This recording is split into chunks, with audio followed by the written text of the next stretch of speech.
In this video, I'm going to take a look at why slowing down could actually make you faster. We're going to consider eccentric training methods and means and try and explain why doing downhill drills, downhill step jumps could be a much more superior option to, for example, doing weight training and even flat and on the level plyometrics. Firstly, I'm just going to explain what I mean by slowing down to get faster. We're talking about doing eccentric drills, and when you do so, there's a slight braking on the contact. For example, when you're running downhill, doing sprint drills down a hill, or doing step jumps down grade.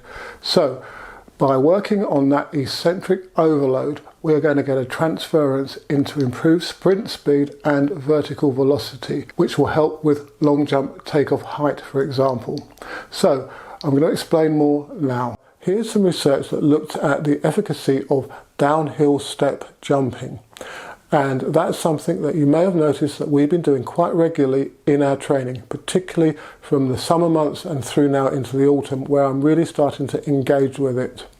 The researchers concluded that the study confirmed that the exercise involving jumping on the stairs is viable in plyometric training, as it is an effective means of training the strength of the muscles of the lower limbs and vertical jump height, with a greater share assigned to jumping down consecutive stairs. Hold that thought.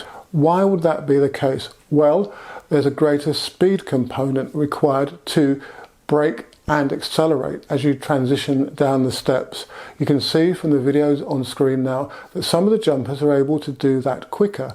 Now, I think a lot of it is down to confidence in that you do accelerate as you move down the steps, and therefore you're having to overcome greater eccentric forces on each contact. The more confident you get at being able to do that, the quicker you are going to be able to move. Now, the research indicates that you're going to be able to develop greater vertical velocity from doing that, and that vertical velocity is of paramount importance when it comes to exerting force on the takeoffs for the long jump and the triple jump, or returning force, I should say. So, if we can improve the eccentric qualities and the absorption and rate of force return qualities of the jumpers through downhill consecutive stair jumping, then we're going to improve their ability to jump further. They're going to be able to get more height from the board, for example, in the long jump without actually trying to do so. Simply put, their legs will be better able to produce the vertical velocity component of the takeoff. As I've talked about in other videos and recently in terms of my focus on autumn training, downhill running and downhill drills have a very similar effect too, in that they accentuate the eccentric element of the movements as you're transitioning down the hill. So you're having to control the descent, and in that control there is a slight degree of braking, and this places greater emphasis on the stretch before the reflex in the stretch reflex. And my hope is that in combination, those two methodologies, the downhill grade sprints and drills plus the down step jumps, will improve jumping capacity and indeed speed. We also do eccentric weight training, so that's a focus on the lowering phase. Indeed, we also do eccentric bodyweight exercises as well. The time under tension of the muscles whilst undergoing a stretch is what we're looking to capitalize on. Now, various research indicates that eccentric loading can indeed create a similar effect to the downhill drills, speed-orientated ones that I referred to earlier, i.e. in terms of creating greater ability to withstand force.